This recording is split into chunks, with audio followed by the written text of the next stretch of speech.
Pink ladies, T-birds, just happen to be watchers of my shit. My name is Jimmi Pynk, and I just shot a nigga. Come get him. Ashtray right there. I'm about to smoke something in this motherfucker. That's crazy. I see that.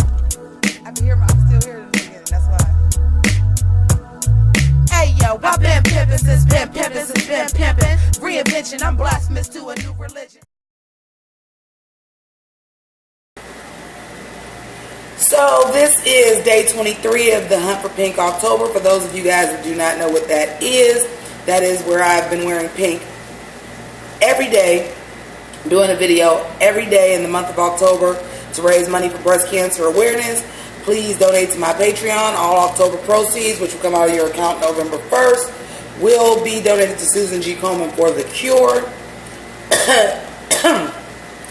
Feel free to stay my patron if you can afford it. If not, right now, I'm concerned about raising the money for breast cancer. Now, on to this shit. First of all, this is episode 7 of season 1 of the Deuce. Au reservoir. Damn, if you gonna try to be, what's the word I'm looking for? Pretentious. Know the right fucking words. But, this was directed by James Franco, and this episode was fucking excellent. Bravo. This episode was excellent. Way to bring it back around, guys. This episode was excellent.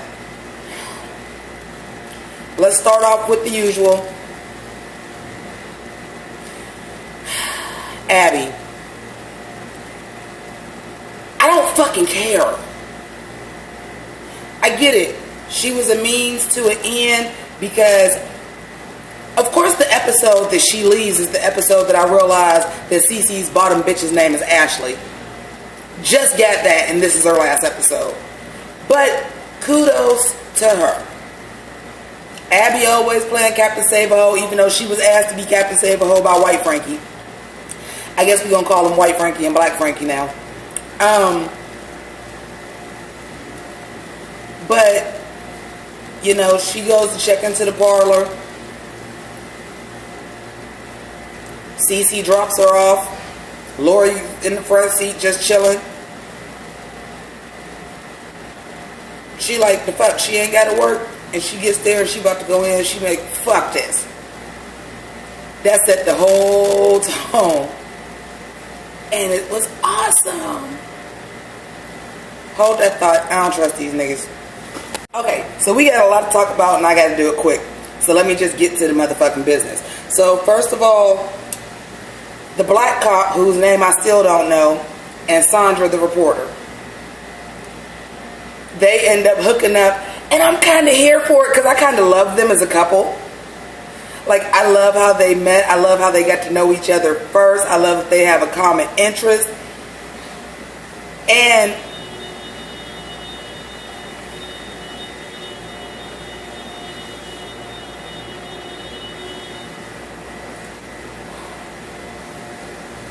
I'll be back. Bro, they out this bitch wilding today. I don't know what the fuck is in the water. But, anywho, somebody was laying on the horn like they was outside my motherfucking house. And it's a goddamn... We're gonna let that go. Anywho, I love them together. Like, Team Black Love. I love them together. Then we get to the bartender. And the bartender gets picked up by his little date. And Abby watched the bar till, not White Frankie, till Vince comes back because I'm late for this movie premiere. Boys in the Sand. Frankie is trying to pick up Ashley because Ashley like, well shit, I'm supposed to be hooking and Cece busy with Lori, so I ain't got nowhere to go. So she goes to the hi-hat and Vince picks her up. And it's just like, basically like, I like a loose bitch. I gives a fuck if you a hooker. I want some. I want in. Come on, you look hot as balls. Please don't tell a woman she looks hot as balls. Because hot balls is not sexy. That's stinky and sweaty. Don't tell a woman she's hot as balls. It's not a good look. But, And then they go. And the movie, of course, is gay porn, art house film.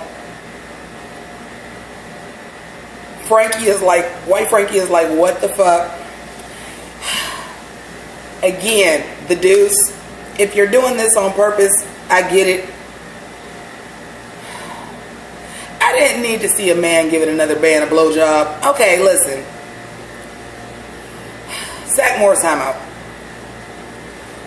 Y'all know I love my gays. Y'all know I'm an advocate for LGBT equality, marriage, be who you are, let your freak flag fly. And I'm not saying that gay people are freak. I'm just saying people should be who they are. Who gives a fuck who think it's right or wrong. If it feel right to you, it's right. But come on, man. Like, we didn't even see the dick and balls when the girls were supposed to be giving blowjobs. Like, that was obviously...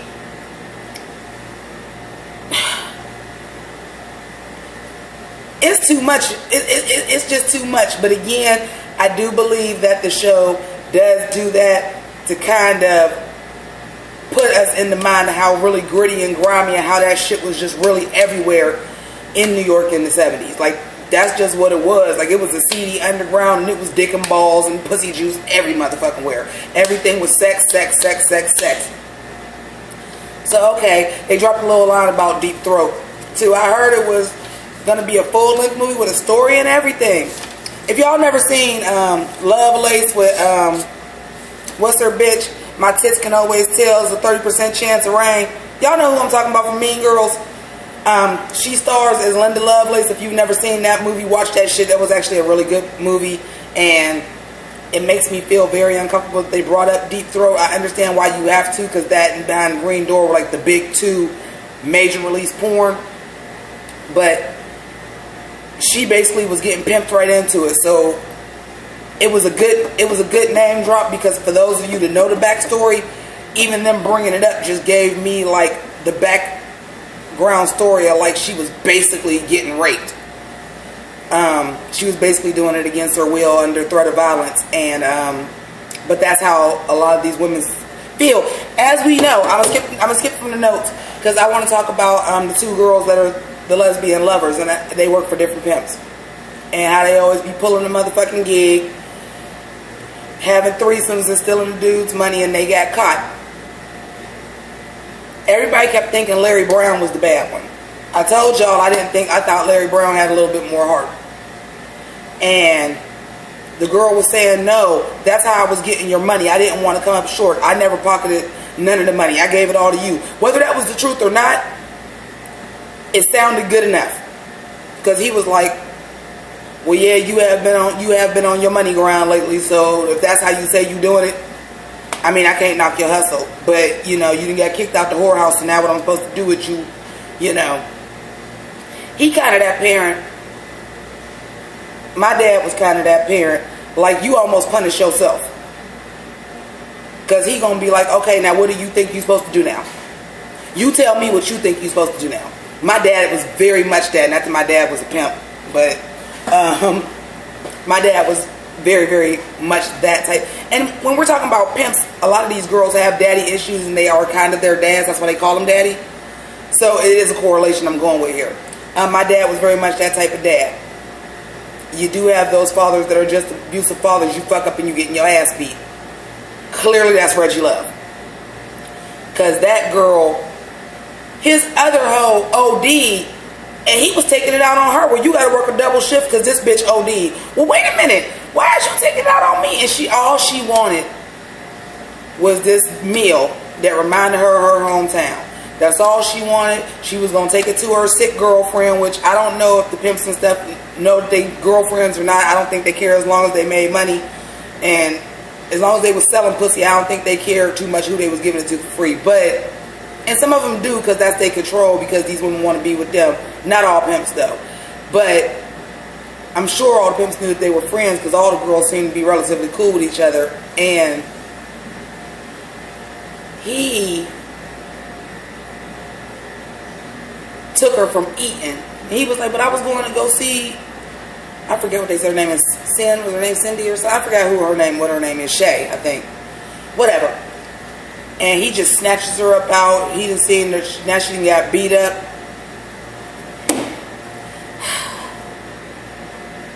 And that girl and that man, and he said it before. I don't know if he ever said it to Reggie Love, but he said it on a couple of episodes, like, this is my shit. What you do outside of here with your hoes is one thing, but when you in my establishment, women get treated like ladies here. You don't disrespect them in my shit. And he said it several times. And the thing about it is, as you can see, Reggie Love was overstepping a motherfucking lot. He went in the bar. He was at Vince, and Vince had to break him down. Like, listen, I don't have nothing to do with that. That's my brother-in-law. You got a problem with that. Blah, blah, blah, etc. But I ain't got nothing to do with that. You don't bring that shit in my establishment. I love storytelling like that. Because you a habitual line stepper. Rest in peace, Charlie Murphy. You a habitual line stepper. You've already been told. And now that I think about it, he probably was one of the people. I thought it was Larry Brown, but maybe it was Black Thought, Reggie Love. Maybe it was Black Thought that he told. Because that would be excellent foreshadowing. So y'all comment below and let me know. Is that, or maybe he told Larry Brown and Reggie Love at one point in time. Y'all comment below and let me know. But that ending though, like, I just got to get to that right now, because that was everything. Like, he had just had it. Like, he had just watched him just mistreat this woman, when the same way we felt like she had finally got that food. She was just like, it just reminded me of home. I just want to eat a meal to remind me of home. I ain't trying to go back home. I ain't trying to leave. I'm still out here hooking. I just want this. This tastes like home. And she kept trying to get it all episode, and she finally had the plate, and here he come again. And the dude to run the diner had just had it officially. Because he just was like, I mean, I didn't know what he was going to do, but I was not expecting that. That was a for real. This was my expression when he did it, just like, and then when he calls, I don't know who he called. I don't know if he got like friends that's like street dudes, or if he actually called the cops, but he was just like, that's how I opened the video, obviously, where he was just like, yeah, I just shot a nigga. Come get him. I was just standing up and applauding. I was just like, slow clap of the episode right there, baby.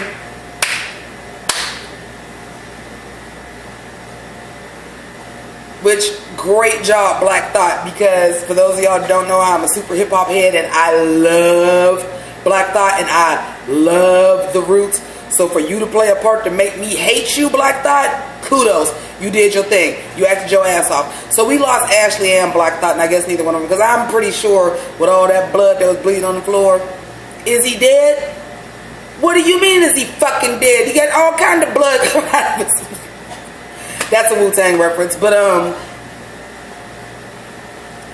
yeah, like that was this episode. Well done, James Franco. You directed the fuck out of this. Speaking of directing, let's get into Candy. So we first see Candy at her new high-class call girl gig. And she's got like her real hair pent up. She still looks like a hooker, but she a little bit classier. And she doesn't have on the wig, so I guess that indicates that was the classy.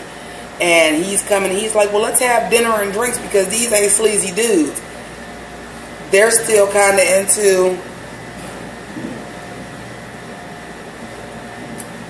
a date in the real sense of the world, not let me just give you money and fuck you. They want drinks and dinner. High class shit. So he gets so drunk, he fucks her, and you could just tell she irritated when he's like dinner and drinks, and she just like, dude, just fuck me and give me the money. You could just see it on her face, like, for real, like, I don't really want to be hooking no more. I don't give a fuck how nice this is. Just fuck me and give me the money. So it's all nice and stuff, and he's fucking her, and he comes and immediately goes to throw up, but her face was probably like how I was feeling, because I was like, we as women, and this is just some real shit, we as women, we take everything so goddamn personally, especially when we are opened up and we are having sex. I don't care if you're selling pussy or not. I don't care if it's for sale. I don't care if you just fucking to get your funky off, one night stand, whatever. We still sensitive because we want our pussy to be the bomb. Yeah, I'm brushing my hair on camera and want to fight about it. This ponytail is so fucking nappy. I just keep getting tangled. But anyway, he was immediately busting nut and then runs to the bathroom and throw up. I felt like, well, what? Did my pussy disgust you? 'Cause I felt like that. So I know she had to feel like that. And then he comes back and like just passes out on the bed and just says, get out. Even as a hooker, that shit got to just be like, man, fuck you. But of course, the next time we see Candy is on set. And Candy is getting her life, okay? Candy is getting her life with the porn. So, you know, Lori is looking like she just don't even want to be there. I'm like, is that how you look with Johns? Because I don't see how you make any fucking money if you fucking Johns like that. Because she looked like she didn't even want to be there. Hold on, let me do my impression of Lori getting fucked.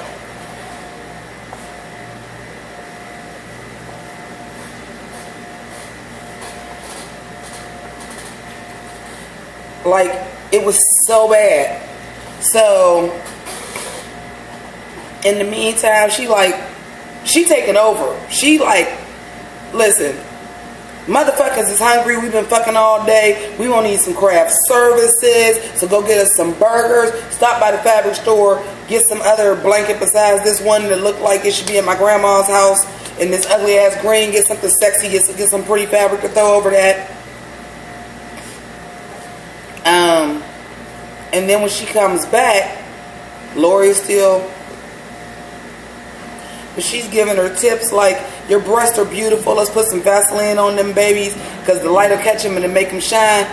Spoiler alert, I do that shit. When y'all see the videos where Pink Ladies and T-Birds, y'all know what it is when I look like this, because I very rarely look like this on videos unless I got to.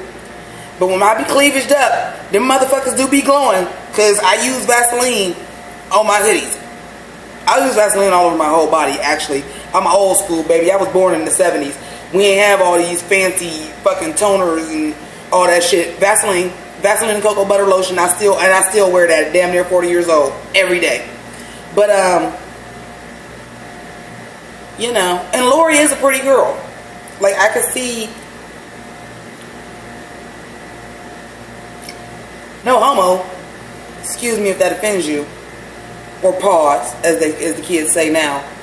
But I could actually see her doing well in porn, like especially across the board of all the other girls on the show. Like, she is the most traditionally pretty. I can also see her being in a horror movie. She got that horror movie look to me. The dark hair, the blue eyes, the big tits. She's like got that horror scream queen look to me too. But Lori's very pretty, and for her to be making a porn and her face looks so bored. I'm like, girl, you a prostitute. You don't know how to fake your face? So, Candy is kind of taking a mother role to Lori. And she's kind of gotten her, and she's like, hey, you can look softer, you can look prettier. She's telling the guy, you know, look how hot you are. She's telling her, lift her thighs up so I can see it. She's telling the dude how to fuck her so that it's actually for real good, so that now her face looks like it's joy and it's sexy and that the sex is good, like what you want to see in fucking porn. Candy is a fucking natural. Candy is a fucking natural. We got Ralph Macchio back.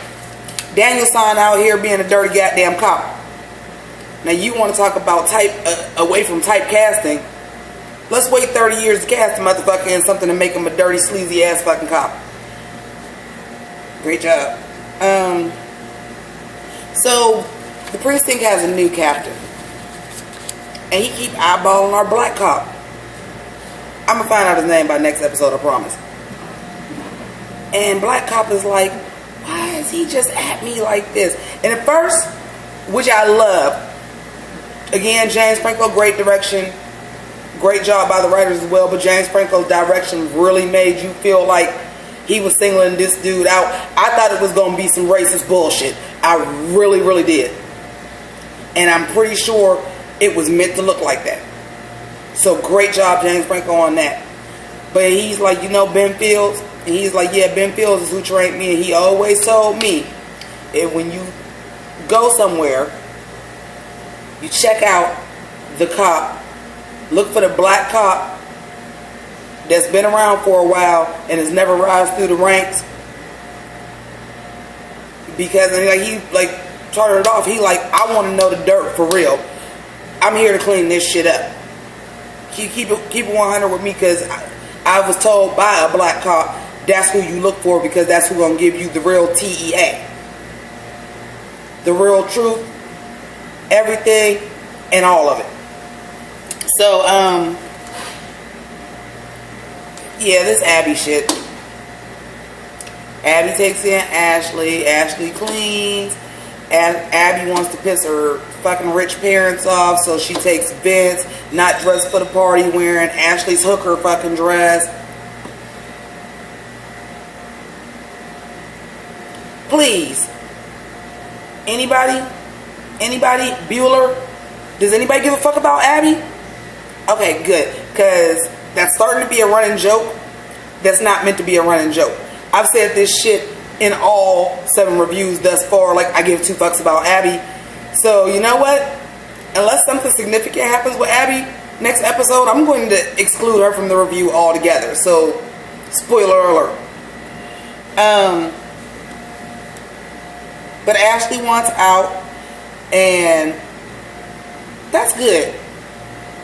Good for Ashley, because for real, she was doing it because she thought at the end of the day she was going to be with Cece, and Cece could give 2 fucks. Cece was all about Lori, so good for her. Get out.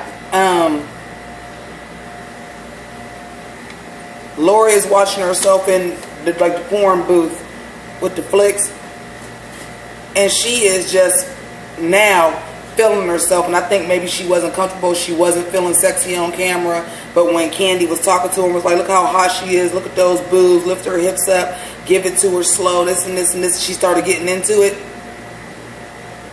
I think that was supposed to be some big feminist freedom moment, but basically what it was is she started feeling her own sexuality and was like, okay, it's not just my vagina that's the commodity, like, I'm selling myself, and I'm beautiful, and I'm sexy, and I can get men off without even fucking them. So, yay Lori. Ginger. Darlene and Ginger. I don't particularly care for the storyline of Ginger. But Darlene tells Ginger, because all this time, like, they thought something was happening to her and the thing, and she was screaming and stuff, and they run in and bust him. We got thunder thighs for like a hot second. And it was just, he tried to put his dick in me, and I just don't want to do it. So is she just giving out beaches the whole time and nobody actually tried to get in her vagina or whatever? And Darlene is talking to her, and she just looking at her, and she just like, go home, because you're going to end up, if you don't go home, you're going to die. Again, I believe that's going to be some foreshadowing, and the reason why I say that is I don't know if it's going to be some kind of twist to it, but I believe that's foreshadowing, because even when they were in the room and they all came in, Thunder Thighs and Darlene came in and busted in, they was like, oh goddamn, I'm talking about this for a long time today. And they busted in. It was like everybody ain't built for it. And then with that, so I feel like that's gonna happen. And really quickly, I'm just gonna go over this white bitch that I ain't never seen on the goddamn on a fucking episode of the goddamn show, that the brother-in-law just refuses to let Trick and keep paying her, and she just the queen of the goddamn house because she ain't never got to fuck nobody and she getting paid. And I feel a way about that because it sure kept seeming like she would be the only white one out of the black ones though, and he didn't never want her to work. So y'all gonna have to prove to me otherwise that that's not race related. But this is a long ass review, but it was a lot going on in this episode. This episode was so good.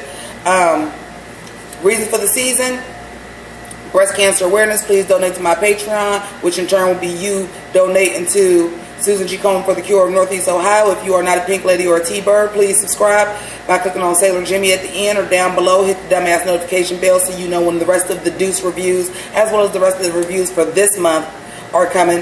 And if you don't want to subscribe right now, have a sample, watch another video, see if you like it, and then subscribe.